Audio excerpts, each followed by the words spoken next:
एक प्रेम कहानी जो शक और लड़ाई झगड़ों की भेंट चढ़ गई। एक अजन्मा बच्चा जो अपने पिता की क्रूरता का शिकार हुआ। एक पति जो हैवान बनकर 5 महीने की गर्भवती पत्नी को जो है उसकी गला दबाकर हत्या करता है और हत्या करने के बाद अपनी पत्नी के टुकड़े टुकड़े कर उसे नदी में बहा देता है। और जैसे ही यह कहानी लोगों तक पहुंचती है तो हर कोई इस कहानी को सुनकर सहम जाता है और हर कोई सोचने पर मजबूर हो जाता है कि भला एक इंसान इतना हैवान कैसे हो सकता है कि वह अपनी 5 माह की गर्भवती पत्नी को जो है बड़े ही निर्दयी तरीके से मारे और उसे फिर नदी में बहा दे। दोस्तों यह जो कहानी है यह हैदराबाद से सामने आई है। हैदराबाद में एक मेडीपल्ली इलाका पड़ता है और इसी के अंतर्गत एक बोर्डपल एरिया पड़ता है और इसी एरिया में एक सामला महेंद्र रेड्डी जिसकी उम्र 27 साल बताई जा रही है, जो कि कैब ड्राइवर का काम क्या करता था। उसकी शादी जो है साल 2025 के जनवरी माह में जो है एक स्वाति नाम की लड़की से, जिसकी उम्र फिलहाल 21 साल बताई जा रही है, उसके साथ आर्य समाज मंदिर में जाकर की थी। दोस्तों दोनों के बीच प्रेम प्रसंग था और प्रेम प्रसंग के चलते ही दोनों ने अपने घर वालों की मर्जी के खिलाफ जाकर घर से भागकर जो है आर्य समाज में जाकर 7 फेरे लिए, 7 जीने मरने की कस्में खाई और दोनों ने एक दूसरे के जो है हाथ थाम लिया। इसी के बाद जैसे ही शादी का 1 महीना गुजरता है तो दोनों पति और पत्नी के बीच ये जो महेंद्र रेड्डी होता है और जो स्वाति होती है, इन दोनों के बीच लड़ाई झगड़ा होना शुरू हो जाता है। और ये जो लड़ाई झगड़ा होता है यह महेंद्र के शक के चलते होता है। महेंद्र जो था वह अपनी पत्नी स्वाति के ऊपर जो है शक किया करता था और इसी के चलते दोनों के बीच लड़ाई झगड़ा हो जाता था। अब दोस्तों जब दोनों घर से भागकर शादी करते हैं तो घर चलाने के लिए जो स्वाति होती है वह भी एक कॉल सेंटर में काम करती है और काम करने के दौरान ही पति का जो शक होता है वह अपनी पत्नी पर और गहरा जाता है और इसी के चलते दोनों के बीच जो है यह लड़ाई झगड़ा काफी ज्यादा बढ़ना शुरू हो जाता है, जिसके चलते स्वाति जो होती है वह अप्रैल 2024 में घरेलू हिंसा और मारपीट की जो है पुलिस स्टेशन में शिकायत दर्ज कराती है। जिसके बाद जो गांव के अन्य बुजुर्ग लोग होते हैं वह पंचायत करते हैं और इस पंचायत में जो है दोनों के बीच सुलह करा दी जाती है। जिसके बाद जो है फिर से 1-1.5 महीने बीच तो दोनों के बीच सब कुछ ठीक रहता है। लेकिन दोस्तों इसके बाद फिर से स्वाति और जो महेंद्र रेड्डी होता है इन दोनों के बीच फिर लड़ाई झगड़ा शुरू हो जाता है और यह जो लड़ाई झगड़ा था यह अक्सर मारपीट पे भी पहुंच जाया करता था। अब दोस्तों होता यह है कि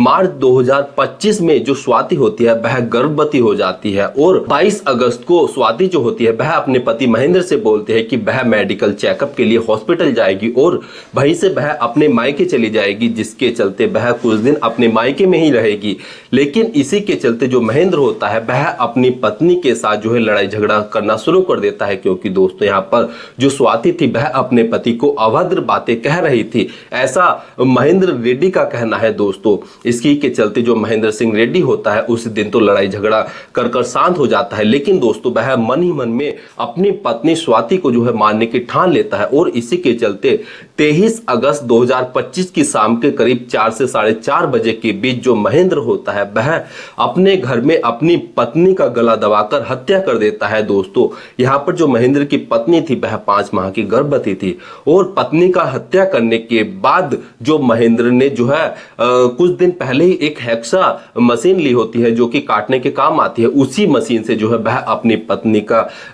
धड़ से गर्दन अलग करता है, उसके पैर अलग करता है, उसके हाथ अलग करता है और इन सभी को जो है किसी को काली पन्नी में भरकर जो है बिल्कुल पैक कर देता है और एक बैग में जो है स्वाति के वह सर को भी रखता है और कुछ पॉलिथीन में वह उसके हाथ पैर को पैक कर देता है और इसी के बाद वह पास में ही बहने वाली एक मूसी नदी के अंदर जाकर जो है वह अपनी पत्नी के इन सभी शव के टुकड़ों को बहा देता है और इसके बाद जो स्वाति का धड़ होता है उसे वह अपने घर में ही दुबका कर रख देता है। इसके बाद जो महेंद्र सिंह रेड्डी होता है वह अपनी बहन के पास कॉल करता है और उसे बताता है कि जो स्वाति है वह लापता हो गई है, वह घर से किसी काम के लिए निकली थी लेकिन वह वापस नहीं आई है और उसका फोन भी नहीं लग रहा है। लेकिन दोस्तों यहाँ पर जो महेंद्र की बहन होती है उसको अपने भाई पर ही शक हो जाता है, जिसके चलते वह अपने एक रिश्तेदार को पूरी कहानी बताती है, जिसके चलते जो रिश्तेदार होता है वह तुरंत महेंद्र के घर पर पहुंचता है और महेंद्र को लेकर तुरंत पुलिस स्टेशन में पहुंचता है, जहां पर जाकर जाकर महेंद्र सिंह जो होता है वह फिर से पुलिस वालों को वही कहानी सुनाता है कि उसकी पत्नी जो है घर से अचानक लापता हो गई है। और इसी के चलते पुलिस वालों को जो है कहीं ना कहीं महेंद्र के ऊपर भी शक हो जाता है, क्योंकि दोस्तों वह जो पुलिस वालों को कहानी बता रहा होता है वह बार बार जो है पुलिस वालों को अलग कहानी बताता है, जिसके चलते महेंद्र रेड्डी से ही जब पुलिस वाले सख्ती के साथ पूछताछ करते हैं तो यहाँ पर महेंद्र सिंह रेड्डी जो होता है वह पुलिस वालों के सामने ज्यादा देर तक टिक नहीं पाता है और वह पुलिस के सामने कबूलता है कि उसने ही अपने पत्नी की हत्या की है। इसके बाद वह पूरी कहानी बताता है, जिसके चलते पुलिस वाले उसे अरेस्ट करते हैं। और उसके बाद जब महेंद्र सिंह रेड्डी के घर पर जाया जाता है तो उसके घर की तलाशी ली जाती है। तो दोस्तों यहाँ पर जो स्वाति का जो धड़ होता है और जो पैरों से ऊपर का हिस्सा होता है वह घर से बरामद कर लिया जाता है, जिसके बाद पुलिस वाले उसे डीएनए सैंपल के लिए भेज देते हैं और यह पता लगाने की कोशिश कर रहे हैं कि क्या वास्तव में यह स्वाति की ही डेड बॉडी का हिस्सा है या फिर किसी और का है। और साथ ही साथ जब आसपास लगे सीसीटीवी कैमरों को पुलिस वाले चेक करते हैं तो उसमें देखते हैं कि जो महेंद्र सिंह रेड्डी है वह काली पॉलिथीन के माध्यम से एक बैग के माध्यम से जो है वह 3 बार वह इसी तरीके से जाता है और 3 बारों में वह अलग अलग पॉलिथीन बैग में रखकर जो है अपनी पत्नी के टुकड़े ले जाता है और वह मूसी नदी में फेंककर वापस अपने घर आ जाता है, जिसके बाद वह झूठी कहानी बताकर अपनी बहन को कॉल करता है। इसके बाद पुलिस वाले जब महेंद्र रेड्डी से और गहनता से पूछताछ करता है तो वह बताता है कि उसने हेक्सा की मदद से जो है अपनी पत्नी के टुकड़े किए और टुकड़े करने के बाद उसने मूसी नदी में भेज दिया, जिसके बाद से पुलिस वालों ने जो है एनडीआरएफ की टीम और जो हैदराबाद नगर निगम के तैराक हैं वह लगातार इस मूसी नदी में जो है स्वाति के शव के जो अन्य हिस्से हैं उन्हें बरामद करने की लगातार भरसक प्रयास कर रहे हैं। और जो